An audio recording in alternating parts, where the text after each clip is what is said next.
veo a vos, porque... No, están todas las chicas acá arriba. Yo las tengo Hola Vos. dos, Silvia.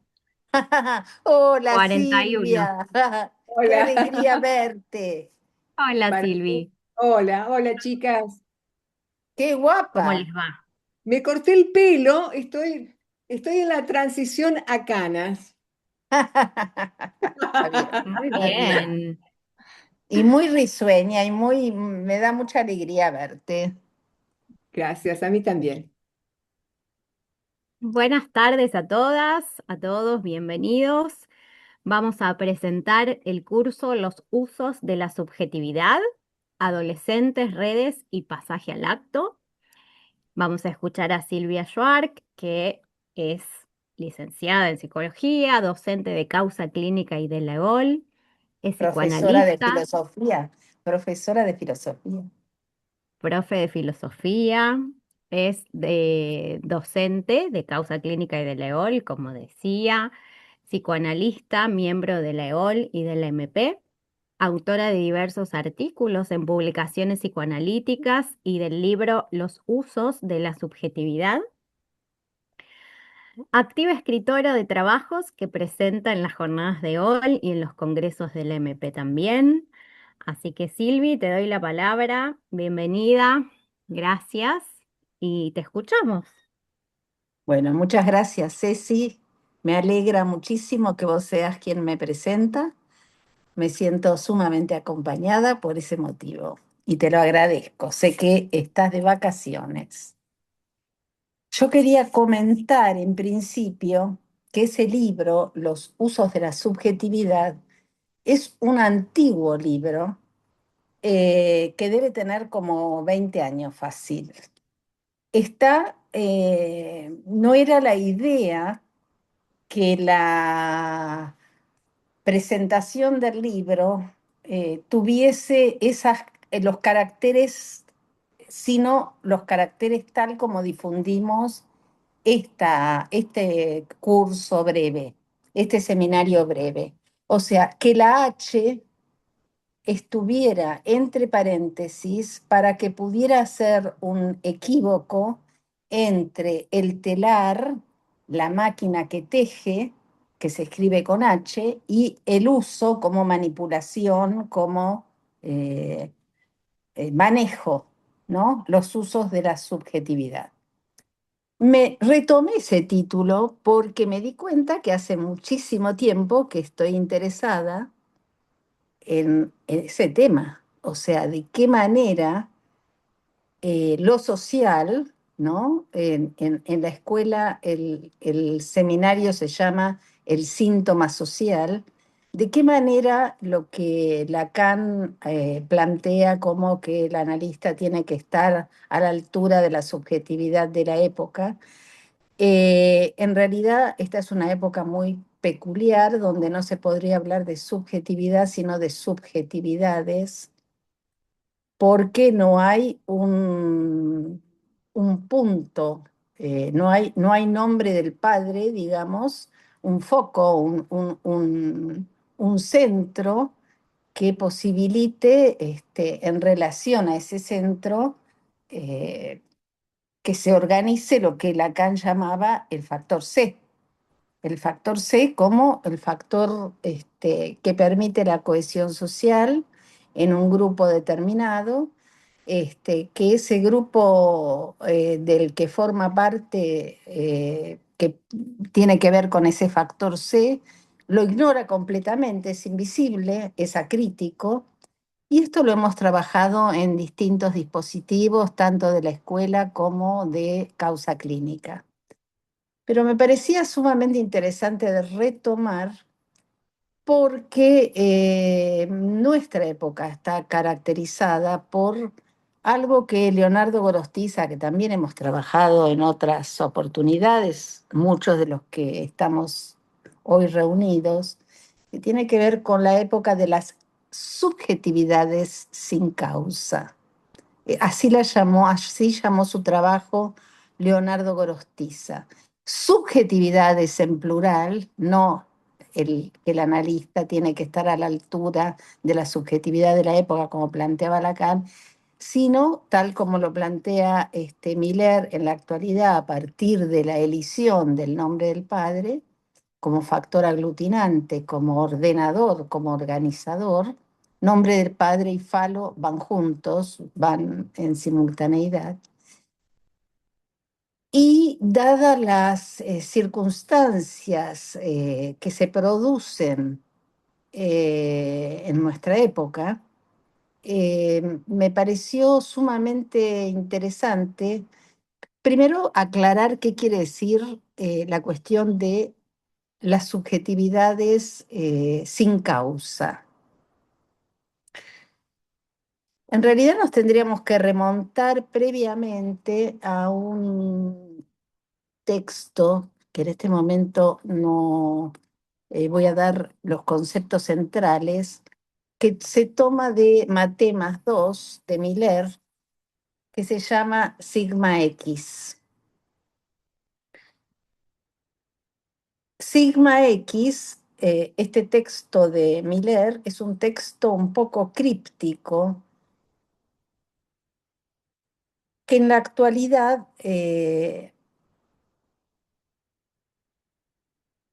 ha sido retomado tanto por Leonardo Gorostiza como por eh, nuestro amigo español, del cual también hemos trabajado la cuestión de la de una freudiana, había aparecido en una freudiana, acá está, el factor C, que tiene que ver con es de Enrique Berenguer, ¿no? Que también trabaja la cuestión del factor C, y el factor C como siendo un... eh, ambos van a referirse a ese texto que está en Matemas 2 que se llama Sigma X. Leonardo intenta hacer todo un desarrollo mostrando cómo en su artículo Capitalismo plus Ciencia, ese era el nombre del artículo, él retoma Sigma X porque intenta eso que era tan críptico en el texto de Matemas 2 de Miller, intenta de alguna manera mostrar la riqueza y la condensación que en ese texto se produce y intenta de alguna manera desplegarlo, o sea, mostrar su articulación, la lógica que conduce a abrir un texto que teniendo Miller que explicar un texto de Lacan, es retomado por Enrique Berenguer y por Leonardo Gorostiza porque queda de alguna manera oscuro. Por lo tanto, se trata como de desplegarlo, ese texto. El despliegue que se hace de ese texto es el siguiente, o sea, yo lo voy a sintetizar bastante, lo voy a esquematizar, pero voy a tratar de ser lo más clara posible en cuanto a la articulación lógica, que es el siguiente. En televisión, Lacan plantea que el sujeto es feliz. Y esta cuestión de que el sujeto es feliz, y esto es lo que va a desarrollar Leonardo Gorostiza en Capitalismo plus Ciencia, el sujeto es feliz a nivel de la pulsión. O sea que a nivel de las pulsiones el sujeto es siempre feliz porque no existe imposible. No hay nada que intercepte a nivel de la pulsión, excepto lo que Freud plantea en Inhibición, Síntoma y Angustia en el capítulo 2, Freud plantea en Inhibición, Síntoma y Angustia, cuando habla del síntoma, que el síntoma tiene un origen, la materialidad del síntoma es pulsional, pero es una pulsión que ha sido desviada, eh, perturbada, reprimida y por lo tanto produce un efecto que es esa pulsión desvía, así va a definir al síntoma, como una pulsión desviada, que ha sido desviada, o sea que ahí donde el sujeto es feliz a nivel de la pulsión, el síntoma introduce una perturbación allí donde no existe la imposibilidad. Esto quiere decir, ¿qué quiere decir que no existe la imposibilidad? Quiere decir que allí no hay absolutamente nada de lo que Freud describiría en el malestar en la cultura. Cuando Freud plantea que la renuncia a lo pulsional se produce a partir de el niño renuncia a lo pulsional, o sea, el niño, el perverso polimorfo, renuncia a lo pulsional por temor a la pérdida del amor.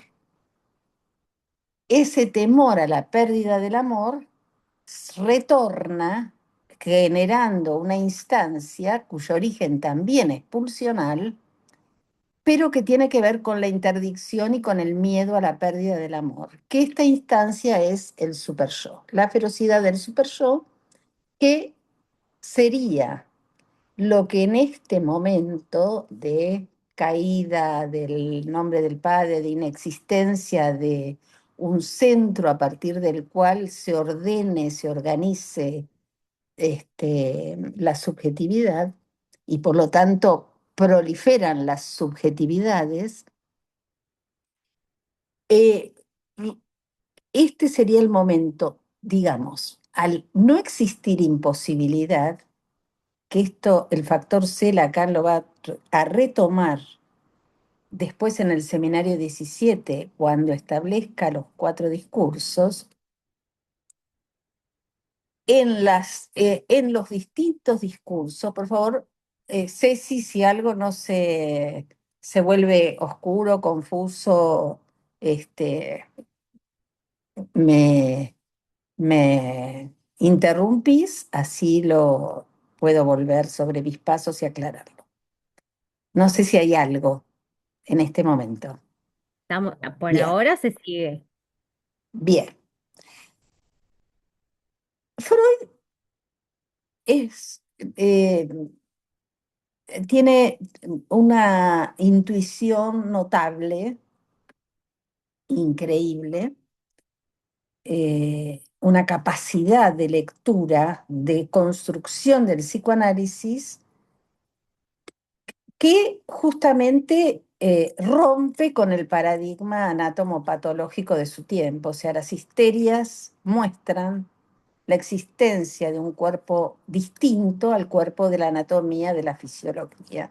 Y él empieza a escuchar a esas mujeres con sus excesos eh, y empieza a trabajar con lo que sería otro cuerpo, un cuerpo que no responde a la anatomía, que a los médicos no les interesa, y va a fundar, digamos, el psicoanálisis a partir de la existencia de un cuerpo que es un cuerpo erógeno, que es un cuerpo erógeno que produce síntomas que no tienen nada que ver con la existencia de una lesión previa, porque el paradigma en ese momento tenía que ver con si hay un síntoma, en la autopsia necesariamente se va a encontrar una lesión.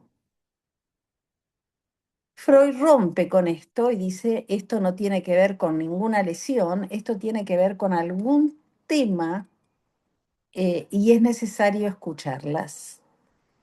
En esa escucha, Freud va a empezar a construir, a crear los cimientos del psicoanálisis y descubre rápidamente me dice Ana Velázquez que no se puede sumar a Zoom, ¿lo ves? No, no, No sé. no hay nadie en sala de espera. Ah, bueno. Ella, Ana Velázquez, dice eso, que no puede sumarse al Zoom. Bueno, la cuestión es que Freud encuentra que en el desarrollo del, eh, del niño, del pequeño, encuentra, establece una división que va a ser su primera teoría pulsional, ¿no? Su primera teoría pulsional, que esta primera teoría pulsional eh, tiene que ver con las pulsiones del yo y las pulsiones de autoconservación. Las pulsiones del yo, pulsiones de autoconservación y y las pulsiones sexuales.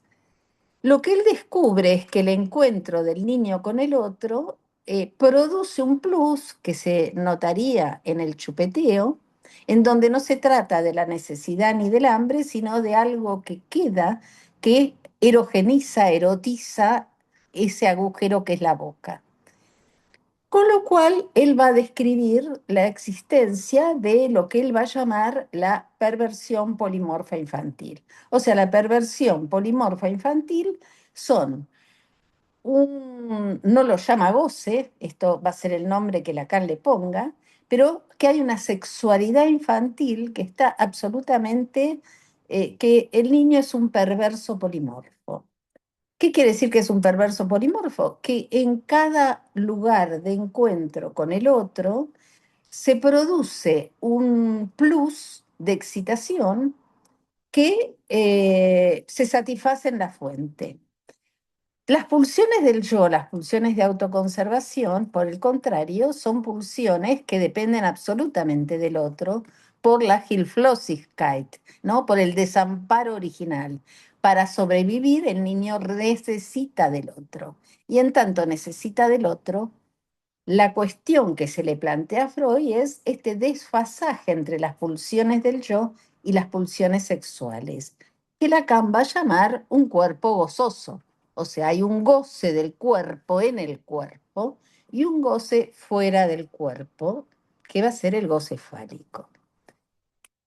Yo me he propuesto de alguna manera, eh, retrocedo un minutito, mi interés ha sido tomar en paralelo tanto una serie, Adolescencia, porque creo que ilustra lo que lo que estoy desarrollando de una manera bastante fácil de entender, que describe exactamente esto, eh, y me detendrí y en paralelo con un material clínico de un niño que tiene la misma edad del niño de adolescencia.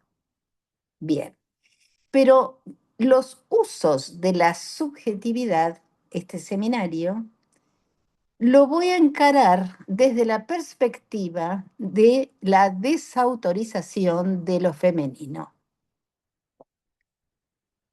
¿Se entiende? O sea, mi eje va a ser trabajar el rechazo, la desautorización de lo femenino en los distintos momentos, desde Freud, desde, no sé, vamos a irnos al seminario La Transferencia y vamos a irnos al simposio de Platón para poder entender de alguna manera cómo viene la desautorización o el rechazo de lo femenino. Adelanto Adelanto que este rechazo de lo femenino, que se da tanto en sujetos hombres o mujeres, digamos, es absolutamente independiente del sexo anatómico, hay un rechazo, una desautorización de lo femenino, que es el tope que Freud va a encontrar en análisis terminable e interminable. O sea que en el capítulo 8 de análisis terminable e interminable, Freud se encuentra con que un análisis finito o infinito, le pone Lacan. Es interminable en la medida en que esta desautorización de lo femenino no cede, sino que es el obstáculo por el cual un análisis es interminable, tanto en hombres como en mujeres. Muy bien, estábamos en la perversión polimorfa infantil. Esta perversión polimorfa infantil, digamos, implica un cuerpo fragmentado, implica un cuerpo que está hecho de partes que se autosatisfacen. Por lo tanto, el temor a la pérdida de amor no tiene el menor eco, no tiene el menor efecto, no tiene absolutamente ninguna incidencia, porque se satisface en la fuente. O sea, no depende del otro para su subsistencia, sino que se satisface en la fuente. Este es el desfasaje que Freud advierte en su primera teoría pulsional, entre las pulsiones del yo de autoconservación y las pulsiones sexuales. Esto es importante, es muy importante. Si bien Freud después va a escribir una segunda teoría pulsional, porque esta no queda, digamos, perdida, esta no queda cancelada porque hubo una que la superó, hubo un Aufhebung, en el dicho hegeliano, como que hubo una superior y por lo tanto se produjo una síntesis. No, porque Freud va a plantear que el desarrollo de la sexualidad en los sujetos depende de los lugares de fijación donde aconteció lo traumático. O sea que el decir del otro, los encuentros con el otro, producen marcas en el cuerpo, producen huellas, producen que después se van a transformar en síntoma en el mejor de los casos, porque si se transforman en síntomas, según lo que veníamos diciendo previamente, el síntoma, en tanto sustituye la no relación sexual, que sería el universal negativo que rige a los sujetos, a los seres hablantes, como va a decir Lacan, Lacan logra escribirlo. ¿Qué quiere decir que Lacan logra escribirlo? Lacan logra escribir a partir de las fórmulas de la sexuación que no hay relación sexual puede demostrarse lógicamente. Y puede demostrarse lógicamente a partir de esto que él empieza a eh, ubicar. O sea, él dice en el seminario 19, él va a decir que es indispensable que él demuestre lógicamente que puede escribir lógicamente el sustento de no hay relación sexual. Esto lo va a lograr en el seminario 19 y vamos a volver a esto, pero antes estábamos en el perverso polimorfo y por lo tanto el perverso polimorfo, que está de alguna manera escindido del niño que depende de las pulsiones de conservación, de las pulsiones del yo, o sea, que requieren de un otro, que necesita de ese otro, que ese otro es indispensable para su subsistencia y que le provee de amor, y que esto, bueno, Freud dice en Introducción al Narcisismo que se requiere un nuevo acto psíquico para que esa perversión polimorfa infantil se unifique. Ese nuevo acto psíquico va a dar lugar al yo. O sea, este va a dar lugar al yo también significa, sería paralelo al estadio del espejo, donde esa fragmentación corporal que implica la autosatisfacción en la fuente de los distintos lugares del cuerpo que han estado en contacto con el otro, pero que ese otro no vale como otro. digamos, es simplemente el lugar donde la pulsión hace su tour y encuentra, hace su vuelta para volver a la fuente y satisfacerse, que Lacan va a llamar el objeto pequeño a, o sea, que en ese recorrido encuentra su objeto pequeño a, que puede ser la mirada, que le permite obtener satisfacción en la fuente. Pero para que esto se unifique, se necesitaría, dice Freud, un nuevo acto psíquico, esto es introducción al narcisismo, y ese nuevo acto psíquico es la constitución del yo, que coincidiría, podríamos decirlo a grosso modo, con el estadio del espejo, o sea, con la posibilidad de verse en el espejo como una imagen unificada, sobre todo a partir de la mirada del otro que sostiene al niño, y a quien el niño retorna para buscar su mirada y su confirmación de que lo que ha visto el otro es jubiloso en su reconocimiento, y se contrapone, hay una división. La división es vivida como la unificación en el me veo donde no estoy, en el espejo, y estoy donde no me veo, que es en brazos donde se experimenta la fragmentación corporal, porque el niño todavía no es capaz de moverse. Hay un montón, yo no sé si vos estás viendo.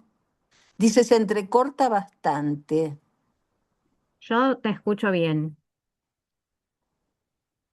fluido. Bien. Se ve que hay gente que escribe esto, ¿no? Que mucha gente dice, yo escucho bien, yo escucho. Bueno, sigamos. Si leo el chat, no, me voy a perder. Este, bien, esto es interesante por varios motivos. O sea, vemos una división, esta división tiene que ver con el me veo donde no estoy y estoy donde no me veo, o sea, que esa perversión polimorfa infantil de alguna manera subsiste y puede ser objeto de fijación y puede ser objeto de satisfacción también.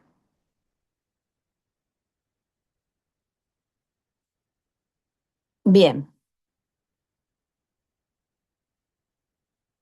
en inhibición, síntoma y angustia, en el apéndice C, Freud dice lo siguiente, que esto lo hemos conversado en distintas oportunidades. Freud plantea lo siguiente, Freud dice, reiteradas experiencias de satisfacción producen el objeto madre. O sea, que el otro no está desde el principio. Desde el principio no hay otro, hay un auxiliar, pero en la subjetividad no se constituye como otro, sino que es aquel que calma, que permite, que posibilita que el niño no se desorganice, que el niño no, frente al no auxilio materno de quien cumple la función materna, no entre en lo que en Lévi-Strauss planteaba en la eficacia simbólica, planteaba los recientes descubrimientos de Canon. ¿Por qué eran recientes descubrimientos de Canon? Eran recientes descubrimientos de Canon y Lacan se sirvió en su momento estructuralista muchísimo de esto, era un dato fundamental, que un individuo que por algún motivo, que forma parte de la tribu, que forma parte de una comunidad primitiva, que por algún motivo, algún signo lo señalaría como eh,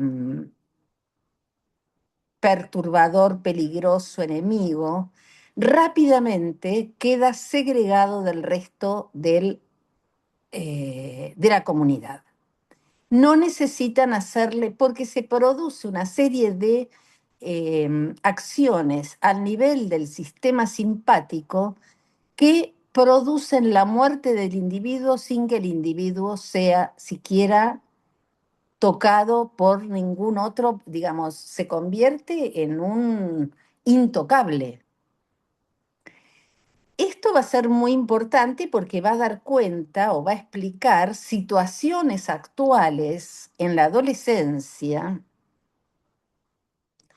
que se producen a partir de ciertas circunstancias. Por eso me parecía sumamente interesante tomar la serie Adolescencia y confrontarla de alguna manera con un niño de la misma edad en análisis eh, que, eh, digamos, estaría en el polo opuesto, pero donde lo que me interesa subrayar y seguir, investigar, como que la propuesta de la investigación del seminario a dictar este año tiene que ver con bajo la égida, bajo el eje, o sea, de qué manera la inhibición está absolutamente articulada a la desautorización de lo femenino. Esta es mi hipótesis, que es lo que me interesa investigar, ¿no? Esta es la propuesta. Bien, cuando yo decía que reiteradas experiencias de satisfacción constituyen al objeto madre, que Freud lo señala esto en el apéndice C de inhibición, síntoma y angustia, esto es muy importante porque vemos que si bien el otro está de entrada, para la subjetivación del pequeño niño, del pequeño infans, de aquel que todavía no habla, no hay un otro. Y en el mismo momento que se constituya el otro, él se va a constituir como sujeto. O sea, va a haber sujeto cuando haya un otro. Y este otro se constituye a partir de reiteradas experiencias de satisfacción. Por lo tanto, el estadio del espejo sería, como Lacan lo llama, preliminar, lo que anticipa lo que Freud va a desarrollar en Introducción al Narcisismo. Bien. En Lacan, Freud, vamos primero a detenernos un poco más en Freud. Freud, en el tabú de la virginidad, ubica esta desestimación de lo femenino, esta desautorización de lo femenino, tanto en varones como mujeres. Es absolutamente indistinto el sexo que le haya tocado en suerte.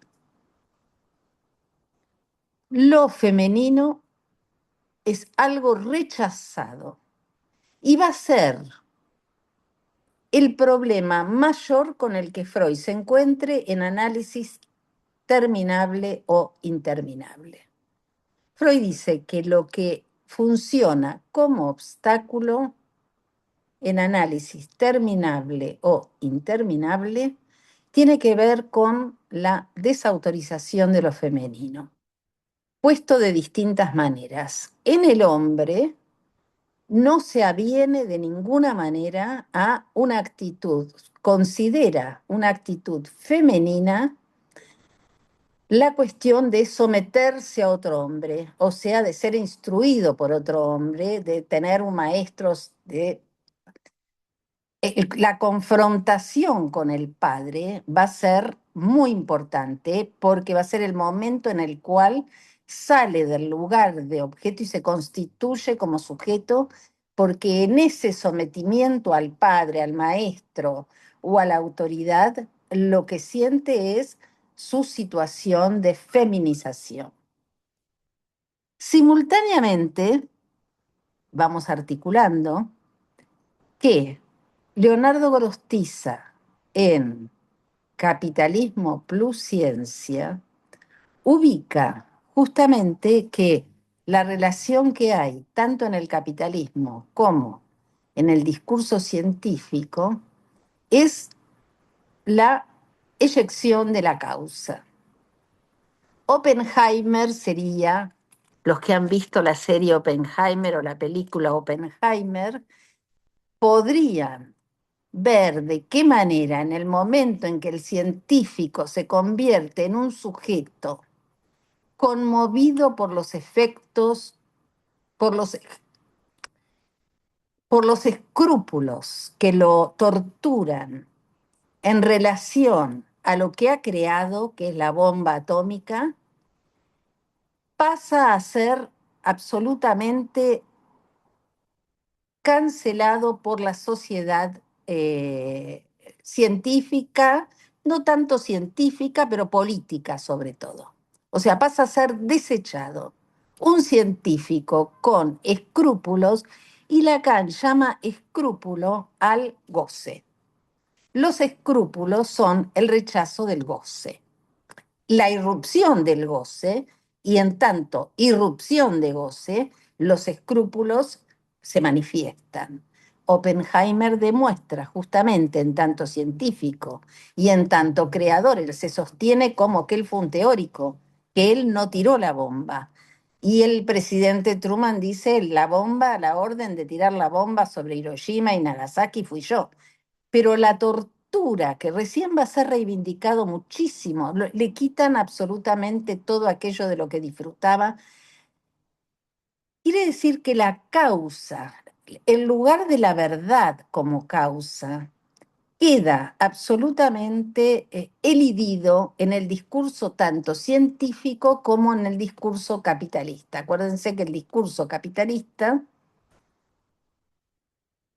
es ese pseudo discurso que tiene que ver con la mutación del discurso del amo, donde estaba el S1 en el numerador, primer numerador, y el S barrado en el denominador, donde hay una raya, una flecha que lleva al S2, y en el segundo denominador está el objeto A, que en el piso inferior de ambas fracciones hay una doble raya que señala la imposibilidad.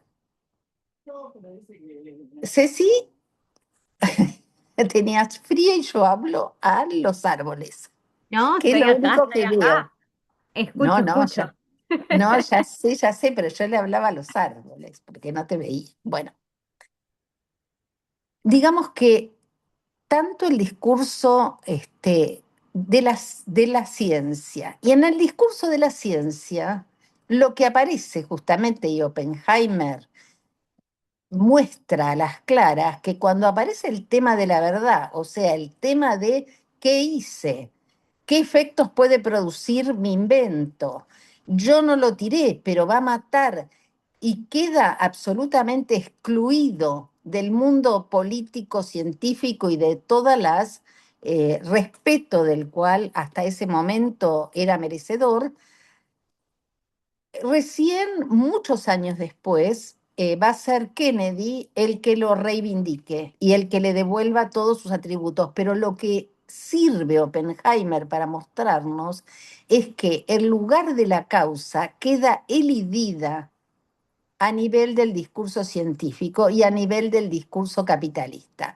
A nivel del discurso capitalista, ¿qué es lo que aparece en el piso inferior de esa mutación, ¿no? Donde el S barrado sube al numerador y el S1 baja al denominador.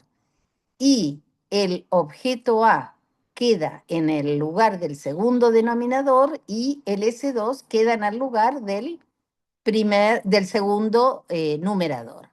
Lo que desaparece es la doble raya, la imposibilidad. O sea, al desaparecer la imposibilidad, lo que se produce es el movimiento de la pulsión. O sea, lo que aparece al desaparecer es el movimiento constante de la pulsión. Y con el movimiento constante de la pulsión,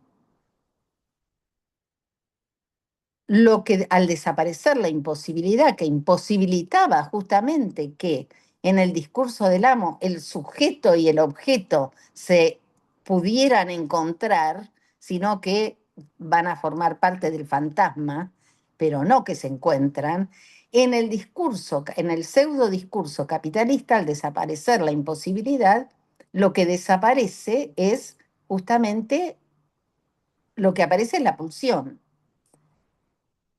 Y en el discurso de la ciencia, al desaparecer el pequeño a, o sea, ¿por qué en el discurso de la ciencia Lacan dice que es casi igual al discurso de la histeria? Porque en el discurso de la histérica nuevamente tenemos el S barrado en el lugar del numerador, tenemos al SU, al pequeño a en el lugar del denominador. Este pequeño a que funciona como causa de deseo para la histeria desaparece en el discurso científico. O sea, Oppenheimer no puede preguntarse por las consecuencias de lo que hizo porque como científico deja de ser creíble, deja de ser confiable.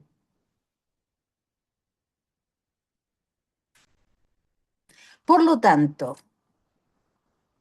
lo que dice Lacan en el seminario 19 y en Hablo a las paredes, que el discurso capitalista justamente forcluye la castración, forcluye las cosas del amor. Al forcluir la castración y al forcluir las cosas del amor, ¿por qué forcluye la castración y las cosas del amor? Porque hace desaparecer la imposibilidad. Y acuérdense que cuando no hay imposible, el sujeto es feliz. Es feliz a nivel pulsional. Nada le está prohibido. O sea, es el reino de la pulsión sin interdicción alguna. No hay nada que pueda perder. ¿Se entiende esto?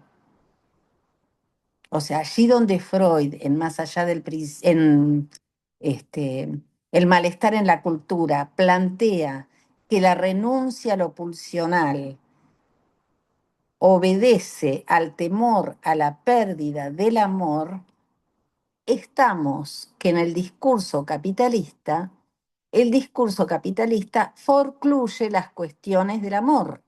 Y al forcluir las cuestiones del amor, lo que desaparece es la imposibilidad y desaparece, rige con una bestialidad sin límite el rechazo a lo femenino. Vamos a tener que explicar por qué el rechazo a lo femenino se intensifica al desaparecer tanto la castración como todo lo atinente a las cuestiones del amor. Desaparece y lo que se escucha es el imperativo de goce. Goza. Tienes derecho a gozar de lo que se te antoje. Sería casi el discurso sadiano.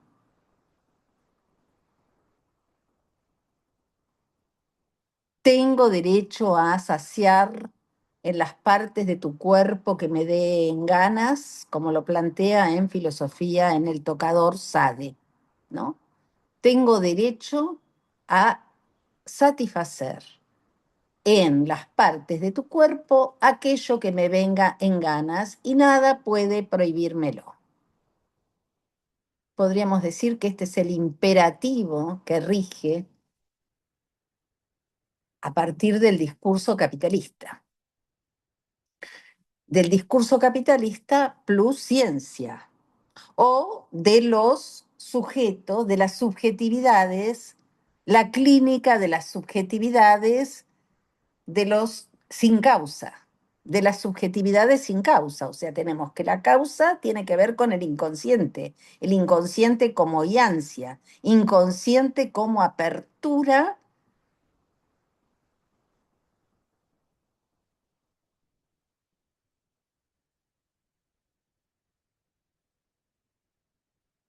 O sea, que se trata de subjetividades donde no hay inconsciente, donde hay un rechazo del inconsciente, y tenemos todas las nuevas terapias y el intento reciente que fracasó una vez más en Francia, donde las obras sociales no iban a pagar o a financiar nada que tuviera que ver con el psicoanálisis, porque era una práctica de charlatanería, que se trataba de las terapias conductivas conductuales, que son científicas, que tienen que ver con el cerebro, que tienen que ver con las cantidades de cortisol, que tienen que ver con las cantidades de dopamina, que tienen que ver con lo que secreta el cerebro y que sería la razón de las enfermedades actuales. Nada de la singularidad, ni nada de la historia del sujeto, ni nada, digamos, del gran... Es como si volviéramos al paradigma anatomoclínico, solo que ahora el paradigma es cerebral. Todo está todo es cerebro. El hombre neuronal de Jean Shaw, ¿no? Bien, esto ha sido como una especie de eh, perspectiva eh, no demasiado detallada, pero sí rigurosa. Entiendo yo que tendríamos que pasar por las fórmulas de la sexuación. Antes de irnos, lo voy a hacer rápidamente. Del lado izquierdo, Lacan escribe, decíamos que Lacan escribe la lógica del no hay relación sexual, que sería el imperativo negativo eh, que existe para los seres hablantes, en la medida en que no hay saber instintual, porque porque habla. En tanto, es un ser hablante, es un ser hablante que es hablado a su vez, eh, padece circunstancias, situaciones en las cuales se provoca todo un efecto de aumento de cortisol, etcétera, pero como secundarios a un encuentro con circunstancias eh, que habrá que ubicar, situar en qué momento se produjo tal o cual síntoma o pensamiento intrusivo o fantasías eh, que no se pueden, digamos, reiteradas, a las cuales no se puede manejar. Bueno, ubicaría la lógica que Lacan encuentra, ubica, escribe en el seminario 20 y en el 19, comienza en el 19 con Hay el uno, ¿no? Que escribe puntos suspensivos o peor, que va a pasar por es decir, no hay el otro. Mientras en su primera enseñanza, para Lacan, lo que está primero es el otro, lo que encuentra cuando escribe el no hay relación sexual es hay el uno.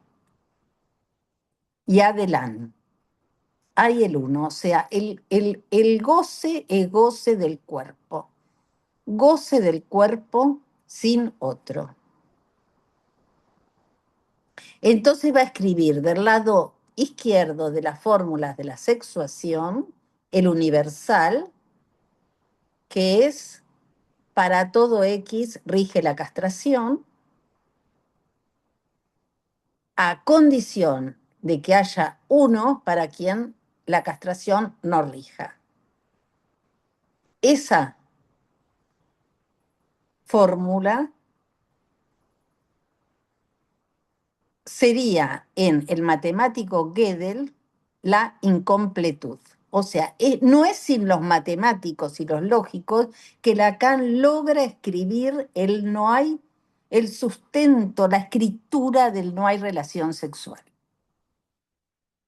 Del lado entonces de la izquierda tenemos para todo X rige phi de X, o sea, rige la castración, es la posibilidad para incluirse en el conjunto de los hombres que esté sometido a la castración. A condición de que exista al menos uno que constituye el universal, o sea, uno que se tiene que excluir. Existe al menos uno que no está castrado. Esto es lo que Freud va a escribir en Tótem y Tabú, donde ubica la figura de un personaje que goza de todas las mujeres, pero Lacan lo escribe lógicamente, o sea, Lacan va a decir, ¿no?, en televisión, que el mito es la forma épica de lo que opera en la estructura. O sea, que Freud, con Tótem y Tabú, que sería el último mito, describe justamente lo que Lacan puede escribir como existe al menos uno que no está castrado, que sería el equivalente a lo que míticamente Freud dice, el padre es el padre de la horda primitiva, al cual los hijos están sometidos y el que goza de todas las mujeres, bueno, como si las mujeres fueran todas, dice Lacan irónicamente. A renglón seguido ubica de ese lado, entonces tenemos de este lado la universal es para todo X, rige phi de X, y la existencia, que es existe al menos uno para quien no rige phi de X. De ese lado tenemos la existencia y la posibilidad. Y al mismo tiempo tenemos un universo porque hay alguien que se extrae y constituye el universo que puede cerrarse, finito. ¿Sí? Es infinito la cantidad de elementos, pero que tienen un rasgo en común. Están sometidos a la castración. Al mismo tiempo, en la parte de abajo, en la parte inferior, va a escribir el falo como símbolo para todo ser hablante. El falo es el significante eh, que hace posible el hablar, el entenderse, pero al mismo tiempo,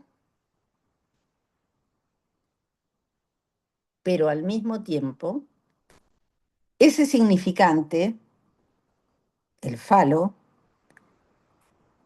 que dispone, digamos, para todo ser hablante, tiene que estar ubicado del lado izquierdo, simultáneamente puede ubicarse del lado derecho o no. Del lado derecho tenemos lo siguiente, que no toda X es phi de X, o sea que no todo del lado femenino está regido por el falo.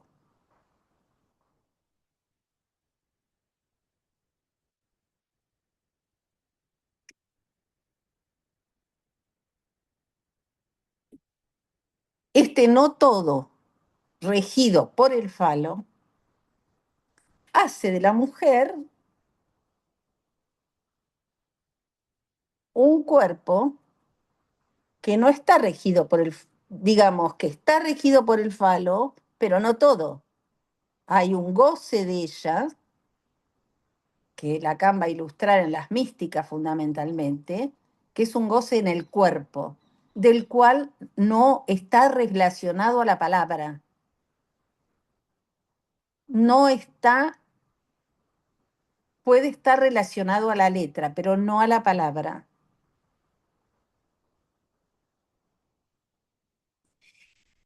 Del cual lo sienten, dice Lacan, pero nada pueden decir de ello.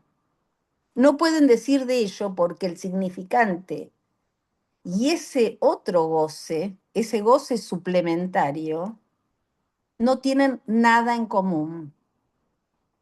O sea, hay algo en ese goce que es refractario a la palabra, al significante, al falo, y hay algo del falo que es absolutamente refractario a eso que se le escapa de lo femenino, porque no tiene palabras con que cubrirlo, que es donde Lacan dice Dios ahí no ha efectuado aún su mutis, o sea, no hay ninguna interdicción que opere allí. Lo que sí hay es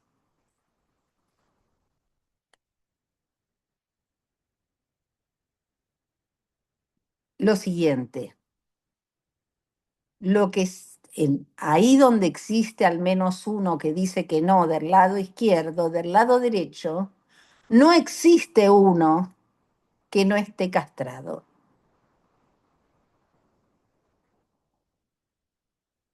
O sea, hay una inexistencia. Hay una inexistencia y hay al mismo tiempo una inconsistencia, que también es de Gödel. Gödel descubre la incompletud y la inconsistencia. La inconsistencia tiene que ver con lo contradictorio.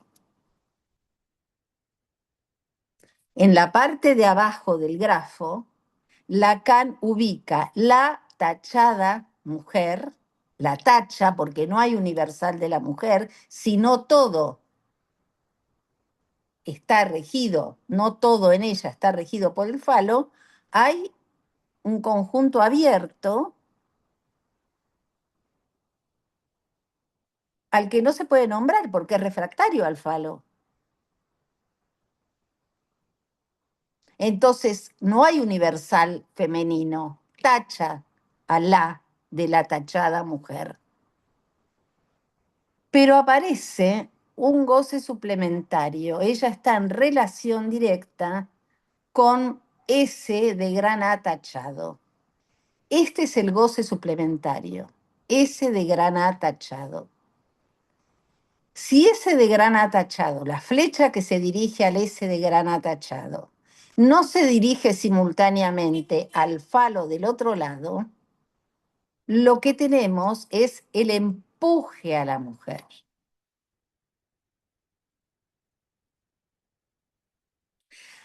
O sea, las místicas, no es lo mismo que Schreber,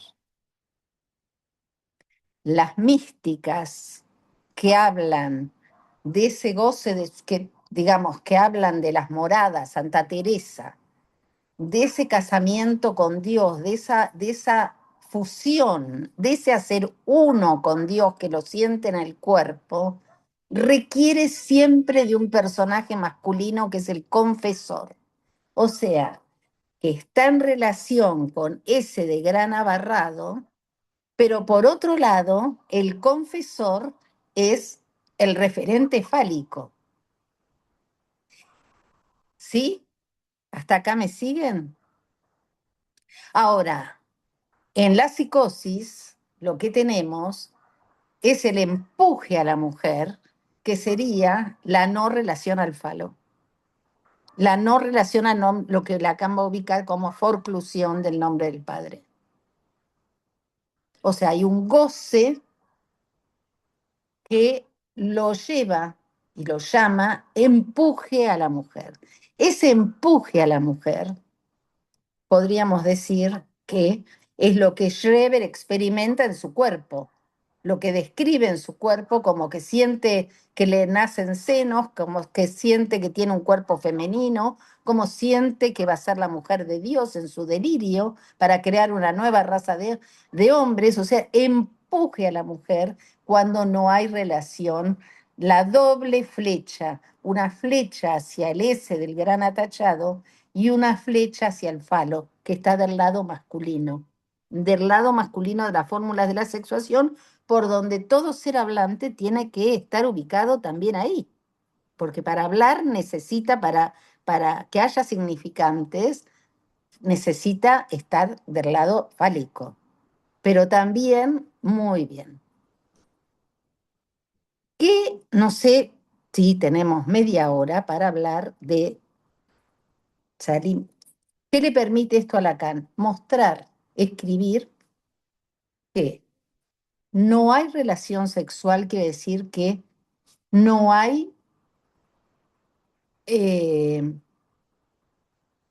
proporción sexual, que lo que ocurre de un lado no tiene nada que ver con lo que ocurre del otro.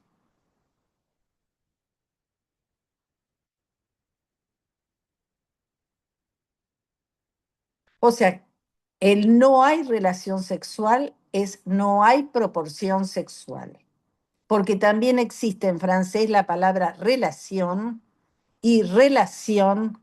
Lacan no escribe relación, Lacan escribe proporción, rapport. No hay relación sexual. Pero este aquí que esto genera una enorme dificultad, que es la siguiente. Todo lo que tiene que ver con lo femenino, ahora vamos al rechazo a lo femenino. Rechazo a lo femenino por parte de hombres y mujeres. Es lo que Freud encuentra como obstáculo en análisis terminable e interminable. El análisis es interminable porque si bien una mujer, a través del deseo de la maternidad, que le puede proporcionar el órgano masculino, de alguna manera con gracia con su situación femenina, es en tanto madre y en tanto esposa que de alguna manera, acepta su situación, pero en tanto madre, fundamentalmente en tanto madre, a través de, por supuesto, en épocas freudianas, a través de el órgano masculino. Nuestra época es una época absolutamente diferente en el cual el avance de la ciencia posibilita que un hombre pueda ser absolutamente descartado, porque no se necesita un hombre, excepto su esperma, no se necesita un encuentro amoroso o un encuentro de ninguna índole para poder ser madre, aunque la maternidad está en franco declive. La maternidad como valor de lo femenino, como traduciendo lo femenino de la época freudiana, está absolutamente en franco declive, y ese en franco declive significa que la tasa de nacimientos es muy inferior a la tasa de personas adultos mayores. O sea, hay mucho más adultos mayores, mientras que la tasa de nacimiento va disminuyendo en todos los países civilizados cada vez más. Bien. Del lado femenino podríamos decir, eh, si no tenemos, digamos, si el capitalismo forcluye y las cosas, las cuestiones del amor, el uno solo, los unos solos, digamos, explican de alguna manera este descenso, el decrecimiento demográfico. En parte lo explican, pero en parte lo femenino es desautorizado, hay un rechazo a lo femenino y es el obstáculo mayor con el que Freud se encuentra en análisis terminable e interminable, como que reprimido la mujer, una mujer, él encuentra en sus pacientes que el anhelo de ser hombres, el penisneid, como él lo llama, sigue absolutamente presente, que se suavizó durante la época en la cual fue madre, pero que eso ha sido reprimido, pero que vuelve con absoluta vigencia. Y del lado masculino, lo que encuentra es la sensación de feminizarse frente a la autoridad de otro hombre o de enamorarse, o sea, que el amor feminiza.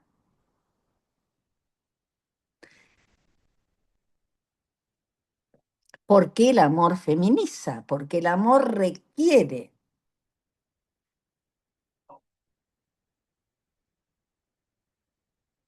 el pasaje por el otro lado de las fórmulas de la sexuación. Muy bien. Hasta aquí la parte teórica yo me detendría para entrar en adolescencia. En principio, antes de adolescencia, voy a hablar del caso clínico del niño de 13 años que viene a contarme que eh, una niña lo encaró. Una niña lo, lo llamó, le escribió por el celular, eh, me gustás. La niña también tiene 13 años, pero como no hay relación sexual, una niña de 13 años no es igual que un varón de 13 años. Ni biológicamente ni subjetivamente, digamos que la diferencia entre ambos es notable. Escuchémoslo en esto que el niño me ha autorizado a que yo pueda comentarlo en este seminario. El niño recibe un mail por parte de la niña donde la niña le dice, no le hemos pedido permiso a la niña, donde la niña le dice, me gustás, pero si no es recíproco, sigamos siendo amigos. No nos perdamos, sigamos siendo amigos. El niño contesta, mi pacientito contesta, sigamos siendo amigos. La niña vuelve a llamar, a hacerle un audio y le dice, necesito verte. Empiecen a escuchar el tono de la niña. Necesito verte. Mi pacientito me dice, yo estaba con mis amigos jugando a los jueguitos, jugando en la computadora. Le puse eso, que yo estaba con mis amigos en la computadora jugando a los jueguitos y ella le dijo, ¿me vas a llamar después? Empiecen a escuchar el tono de la niña, o sea, el pedido, la demanda de amor de la niña. Él le dice, no, no voy a poder. No voy a poder llamarte porque estoy con mis amigos y estoy con los jueguitos. Y me dice a mí, en realidad yo no estaba con mis amigos ni estaba con los jueguitos, pero ya me hinchaba tanta insistencia. Podemos pensar que la niña, no sé, se quedó con esa respuesta, pero que su tono, desde donde yo escuchaba lo que el niño me relataba, advertía una creciente angustia en el pedido de la niña. Angustia que el niño pone a distancia. ¿Qué interpone entre él y la niña? Interpone a sus amigos, a los jueguitos, interpone una pared, ¿no? Y además que él, la niña no le gustaba y además que el tono y la insistencia de la niña se volvía para él muy perturbador. Bien, ahora es un niño, quiero decir que es un niño sumamente exitoso en el colegio, muy inteligente, o sea, es un niño que tiene una serie de eh, seguridades narcisísticamente bien ubicado. Me voy ahora a adolescencia, porque justamente se trata de un niño que no está en las mismas circunstancias.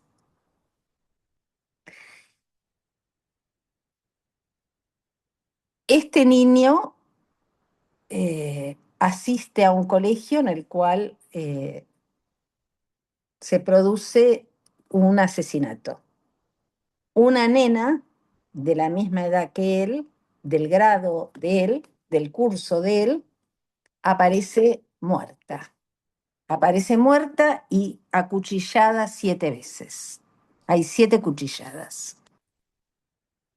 El policía, que es padre de uno de los niños del colegio, va a investigar, va al colegio. En realidad, no es que va a investigar. En principio, no tienen dudas, porque encuentran una grabación, no tienen dudas, caen todos, estilo lo que está haciendo Trump en Minnesota, caen como quien van a detener a un narcotraficante o a un delincuente.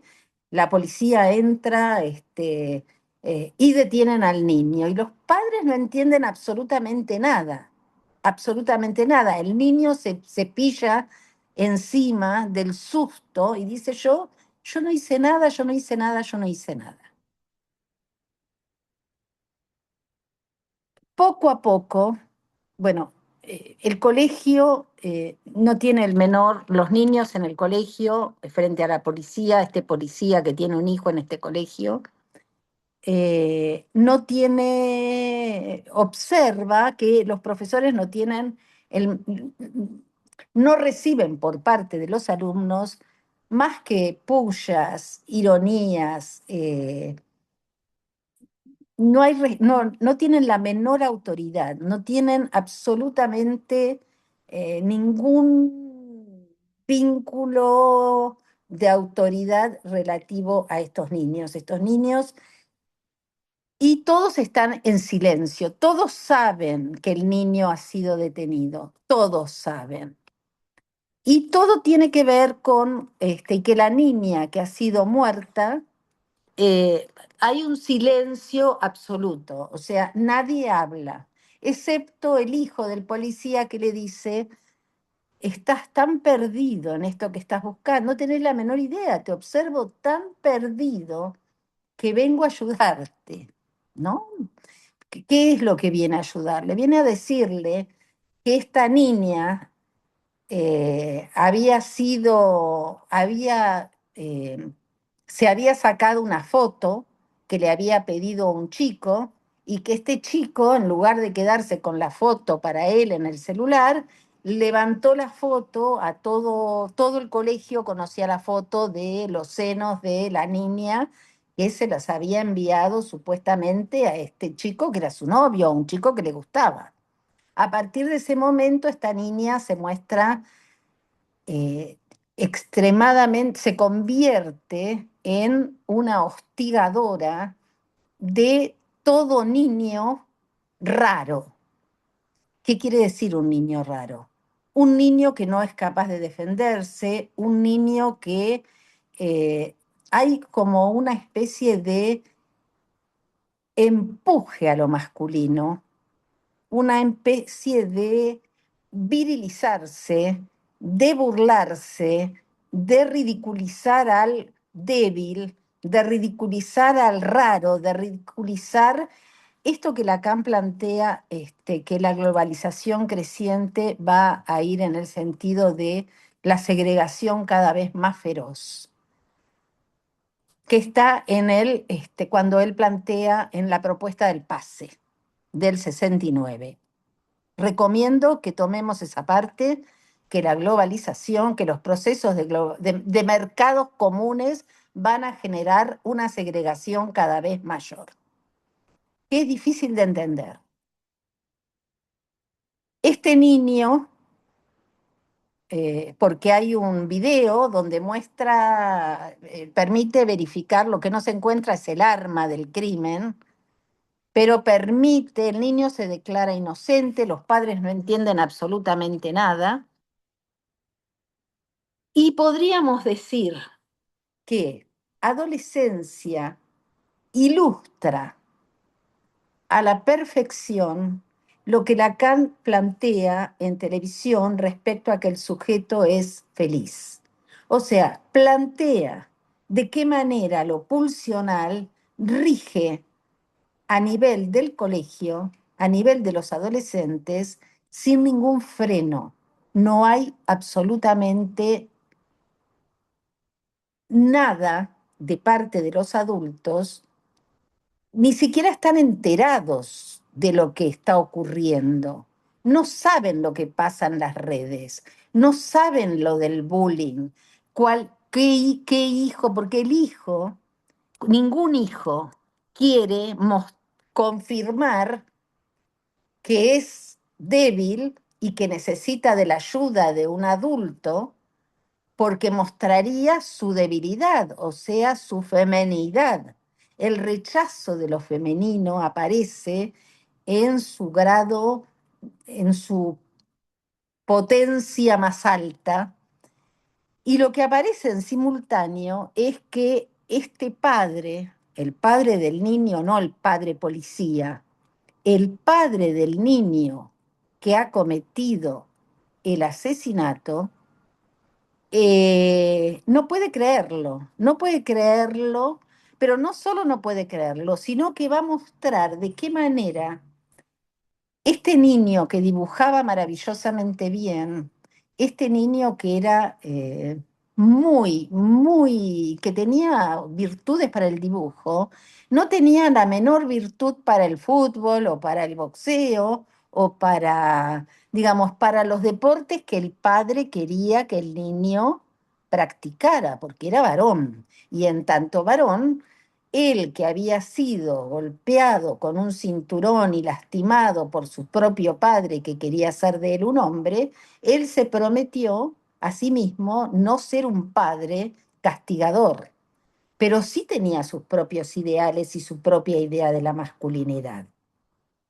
La masculinidad tiene que ver con el fútbol, tiene que ver con destacarse, tiene que ver con el boxeo, tiene que ver con la virilidad llevada a su extremo. Y este padre se avergüenza profundamente de su hijo.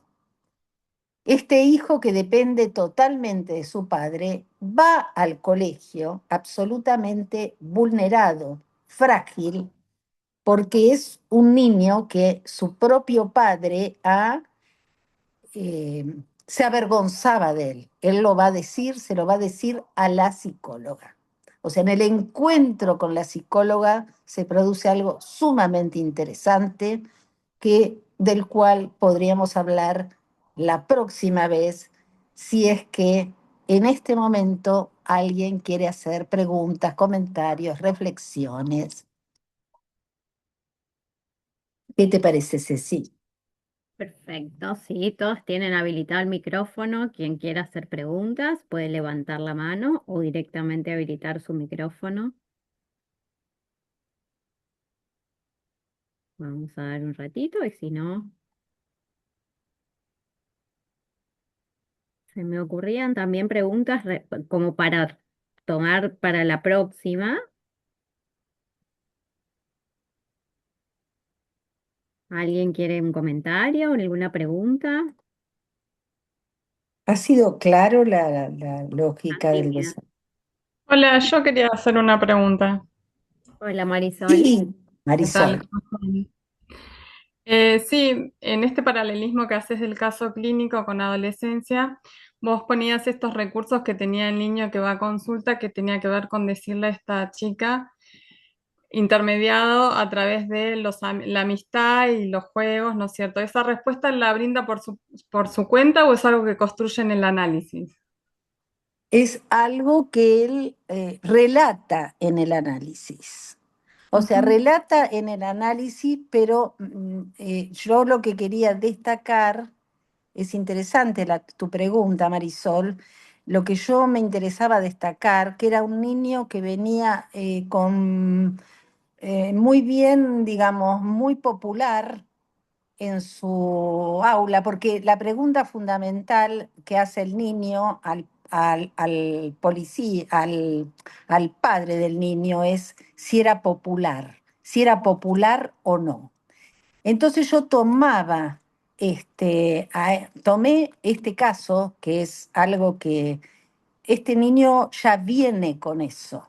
O sea, este niño viene porque tiene dificultades con un hermano y porque es más pequeño y porque su tamaño lo perturba, o sea, viene con otro tipo de síntomas, pero no relativos a su capacidad de popularidad ni de, o sea, es un niño que es al revés del otro niño, que el padre se avergüenza, este niño viene con muchos recursos. Sufre de su disparidad con respecto a su hermano, que es muchísimo más, siendo muy poca la diferencia de edad, él viene a plantear su pequeñez.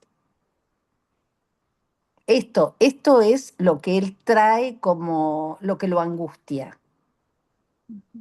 Pero también lo angustia el requerimiento de esta niña porque él no sabe qué hacer con esta niña,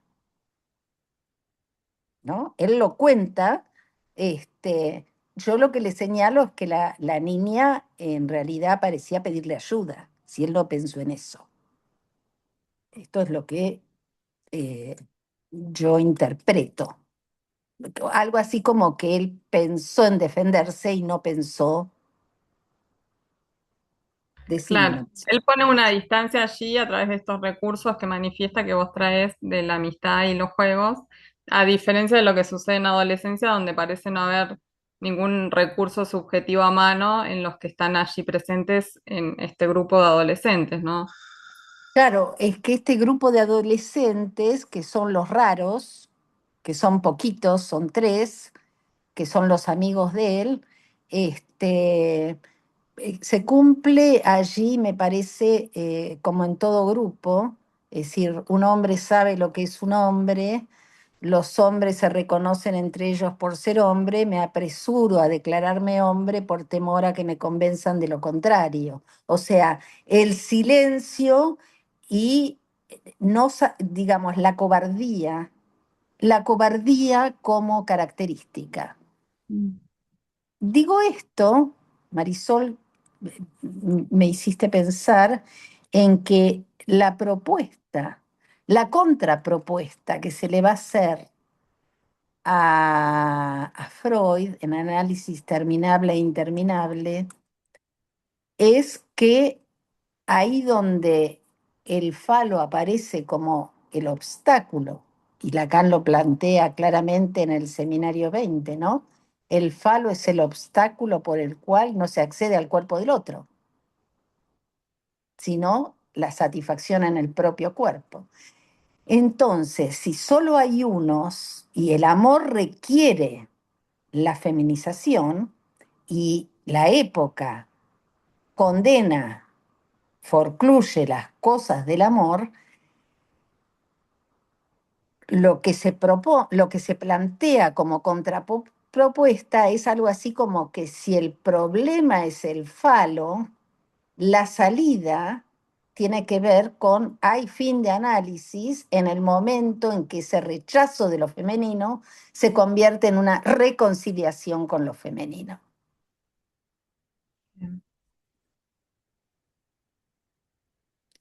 Este niñito, yo lo ubicaba nada más que en relación, no es que no, él es popular, pero tiene un problema de pequeñez, de empequeñecimiento. Hay un problema muy fálico en juego respecto a su tamaño físico y su sensación, lo que no evita que las chicas se le declaren. Y su aterrada defensa. Claro, claro, pone una distancia allí. Bien. Ahí Liliana Al- levantó la mano, tenés el micrófono cerrado, ahí está. Sí, yo me quedé pensando en una cuestión de época, ¿no? Porque hablaste de un discurso capitalista, eh, un lugar de adultos que no existen o que no quieren saber, como por ejemplo los profesores, padres que no reconocen, y pareciera que este discurso está muy, en la época está muy acentuado, y que es una época bastante complicada para los adolescentes, ¿no? No tener adultos, no tener alguien que tenga la ley, que pueda contener. Me parece que por todas estas cuestiones que fuiste planteando de la adolescencia, me parece que es para replantearnos el lugar de adultos, padres, docentes, psicólogos, psicoanalistas, instituciones, ¿no? Me quedó sonando eso. Me parece que sí. Me parece que sí, que a eso apunta, por eso me parecía tan interesante la propuesta de que si Freud ubica el límite del análisis en la envidia, digamos, la salida masculina, o sea, el rechazo, el repudio de lo femenino, cuando Lacan en el testimonio en la proposición del pase del 67 plantee que el analista se autoriza por sí mismo, esa autorización, y si el analista tiene que estar del lado femenino, tiene que feminizarse el analista para poder funcionar como analista y autorizarse, la autorización tiene que ver con lo femenino. Por lo tanto, una final de análisis no puede pasar por el obstáculo, sino por la reconciliación con el lado femenino. Y acá me parece que está la cuestión esta de todos niños, ¿no? En realidad los adultos ignoran. En un momento dado, si viste la serie, la madre dice, que es mucho más sensata que el padre, a mi entender, ¿no? Mm. La madre dice, estábamos tranquilos porque estaba en su habitación, no estaba afuera. Y el no estaba afuera es el efecto de las redes y el desconocimiento de los adultos relativo a qué ocurren las redes, a qué se empujan las redes, a qué hace el algoritmo. Ujú. Por eso también me parecía muy interesante que ahí donde la inteligencia artificial solamente conoce de palabras, conoce todas las palabras, todas, pero carece de emociones, la autorización de lo femenino me parece que va a ser también el modo de ir contra los efectos absolutamente nocivos, no los beneficiosos, de la IA, ¿no? Como que me parece que abre una cantidad de cuestiones sumamente interesantes, que podemos Sí, seguir hablando. cuestiones que no podemos desconocer, me parece que por eso me parece No, interesante meternos en este tema, ¿no? Ujú. me pareció que sí. Sí. Bueno, gracias. Gracias, Lili. Ahí Laura decía en el chat, me pregunto por las consecuencias en la clínica con respecto a la posición de los adultos en la época, cómo opera un analista.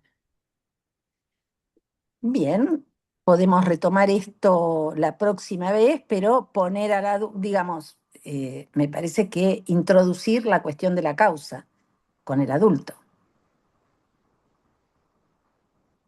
Introducir la cuestión de la causa. O sea, el adulto que ha sido un excelente padre según él mismo se ve y que le ha dado todo lo que el chico quería, que no es una cuestión tiene que ver con dar lo que no se tiene. Por eso la vez que viene vamos a hablar de este, el simposio de Platón, cómo la pinta Diótima, cómo pinta a Penía. Vamos a hablar del mito, vamos a hablar de los secretos que ocultamos para seguir con este tema. Espectacular, Silvi. Yo me quedo con la pregunta de qué aspectos de lo femenino es lo que se repudia, La pero la debilidad, bien, pintamos. muy bien. Lo que tiene que ver con el amor lo que tiene que ver con la fragilidad, es el empuje al hombre. Quiero ser hombre. Es el Penny Snake. Mm. Pero respecto a imponerse, al poder. El repudio a la femineidad, el peso que tiene hoy en día. Desde el nombre del padre y desde el falo, se sabía qué hacer con las mujeres, se las encerraba igual que a los locos. Bien, veamos cómo Bueno, sigue. nos vemos. Ahí está, gracias. Nos vemos el próximo miércoles a la misma hora. Sí, señora. El Gracias. próximo Gracias. miércoles Muchas estará. gracias. Muchas gracias. Chao. Nos vemos. Adiós. Gracias, chao, chao. Gracias.